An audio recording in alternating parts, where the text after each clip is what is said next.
Here we Okay, are. welcome to Between Two Pastries interview edition. I'm Nicole. This is Annie, and today we have Lauren with us. Hey, Hi, Lauren. Lauren. It's always so weird. All right, so we wanted to have Lauren on. Lauren, tell us who you are, what you do, all that good stuff. Just the basics, So my name's Lauren. I grew up in Milwaukee, and just how I had connections that brought me to Annie, actually. But I started running in high school, ran in college, and then kind of took my own path with athletics and kind of ended up in that cycle that I feel like so many female athletes end up. Losing weight, getting faster, getting compliments. And it was just kind of this like self-fulfilling vicious cycle until I found myself at, a really, really low weight, BMI below normal. Felt like, I think it was a particular day I had gone out on like a 20 or 22 mile long run and just almost didn't finish it. And it was within a week of that I got in contact with Annie and said, I need help because this isn't working. So kind of have been on my journey of recovery from that and went on to, I was in medical school at that time and now have since finished that. And I'm in my residency program in pediatrics and in Chicago. And that's where we're at. Wow. It's such a long journey too, but yet it's still, it's been a while, but it feels like it went by quickly too, to go from there, where you were at to where you are now from a nutrition standpoint. And the fact that, you were in medical school and now you're, in residency and now, and now probably, obviously working in pediatrics, you're dealing with, you don't actually deal with the patient necessarily, you're dealing with the parents of the patient, which I think can be really, really challenging. Yeah. It's not the patient that's the challenge, it's the parents that are the challenge. And do you notice any challenges with parents when it comes to nutrition for the patients? I feel like in being in the hospital setting, the nutrition that I'm dealing with is now just the complete opposite of what my experience has been my whole life. It's like nutrition is now medicine and it's sustenance and it's, we're dealing with kids in the ICU and kids with cystic fibrosis and where I always had this less is more mentality and we in the outpatient realm are dealing so much more with obesity and the quality of that. Inpatient, it's much more, how can we optimize nutrition? And I think parents have been really receptive to that. Good. I'm part of a clinical group and one person put in there how, they were questioning, how do I deal with these parents who, the patient was diagnosed with malnutrition and they were insisting on a paleo tube feed. And she's like, what do I do? Because that's A, non-existent and B, absurd. It's someone with malnutrition. And so people will post about how they have to deal with the parents of and this was an adult patient, but still the parents or even the children then of patients and dealing with family members in regards to nutrition can really be challenging because of what's all out there. And it's so much based on people's viewpoints. And do you feel in hospitals that people don't necessarily want to believe the medical professionals all the time? Does that ever get frustrating or happen? Absolutely. I think I see it all of the time. And I see it less in the realm of nutrition. And I would say part of that is because we have the privilege of having dietitians in the hospital. And so they deal with it. A lot of blood work there. Naturally. Yeah. She's going to brush it off. Here you go. I will say one time in one domain in which we really struggle with this is outpatient. And you kind of touched on this in your last podcast is the parents who are coming in with kids, infants who are on a diet or soy milk or what have you. So that's a lot more education. It does, and it's hard to not get frustrated, and I think it doesn't probably matter what type of medical professional you are. I think it's some things really kind of like are just daggers at us, where we just get really frustrated, Right.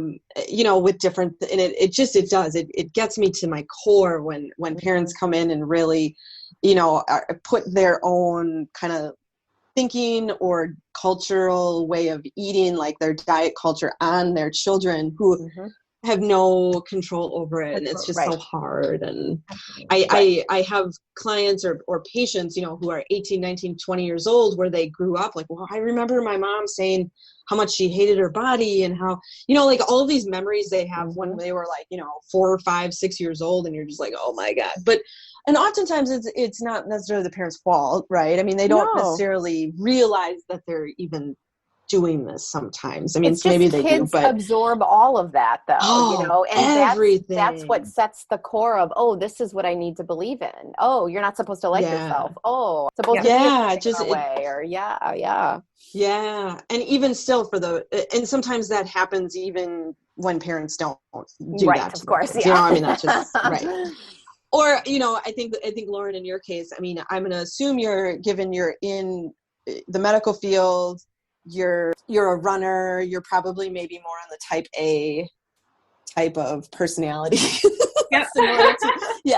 Similar to me as well, that type A, and with that comes perfectionism. And so when you were in medical school and you're working hard at that, you're working hard at running, all of a sudden it's this, this domino effect of everything that we want to try to control. And that's the part. And I don't know, did you, when you were experiencing all of that in college, did you realize that was going on?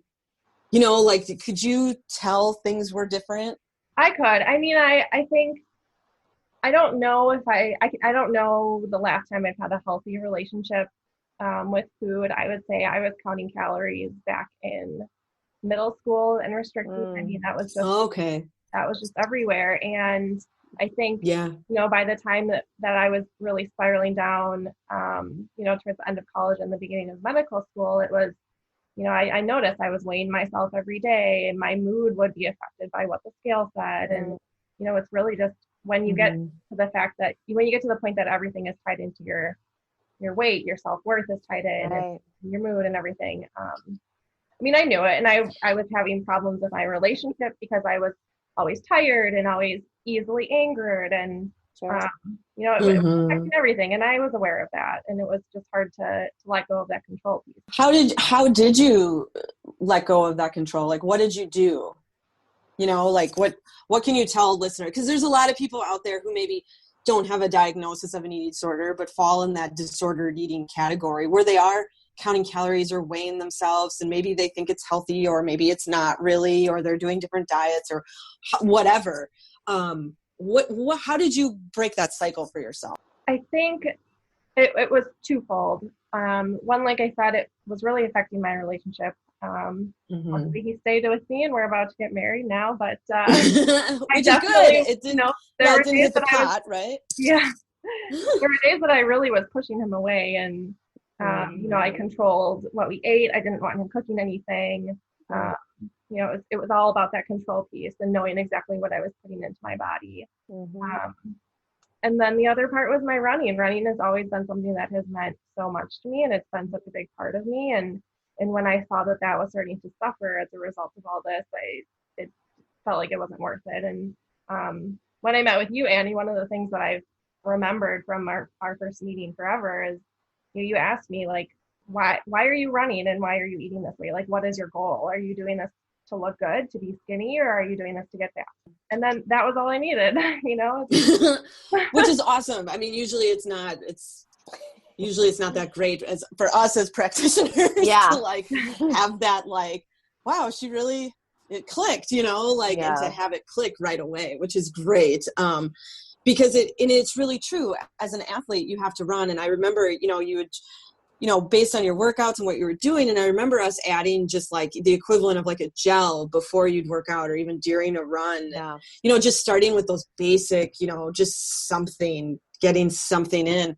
And I remember you going from like, I think wasn't it like a 3:40 or 3:45 marathon down to a 3:07 in like it was unreal just how much you improved by simply starting to eat more. Clearly your training was there and had been there. Yeah. But it was like you couldn't even experience the benefit of your training because the nutrition was so lacking. Exactly. So interesting.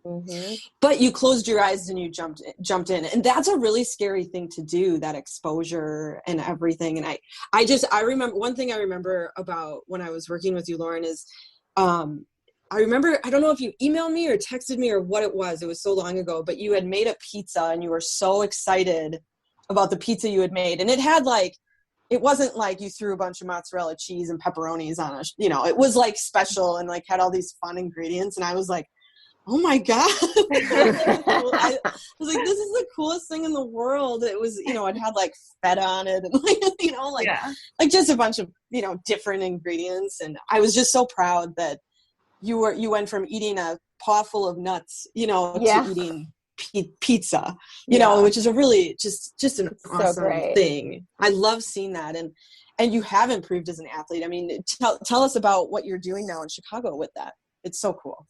Yeah. So I, after a year of really hoping and trying to find a way to get myself on this team, I managed to, time qualify and get an interview with a Nike sponsored all women sub-elite racing team. So group of 12 women, and we have a coach who's providing our workouts. We have our athletic trainers, and it's just the most amazing community. Unfortunately right now we're not seeing each other because of the quarantine and at home and everything. But we Zoom once a week, and it's just been, it felt so incredible to have that team aspect and that community back again, and to really push each other.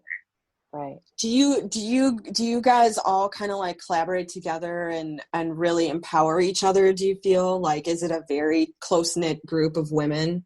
Yeah. And I remember coming home from maybe like my second practice and telling Gray, my fiance, it's like, we just talked nonstop for the first 20 minutes. The coaches couldn't get a word in edgewise. And it's like this new group of girls, and we're already, so close. So yeah, it's been really That's fun. awesome. Really cool. Now there's a dietitian in that group, right? There isn't someone that works specifically with us. We do have like people who come in and provide talks. And then the gym that's affiliated with my coach, the Edge Lounge, there's a dietitian affiliated with there. Okay. I feel like I've seen that before, which is pretty cool, because I mean, most running groups, even sub-elite groups, that's not a thing, like they're just kind of like, okay, go get your times, good luck. Right. So that's really great that you get those other little added benefits and everything. So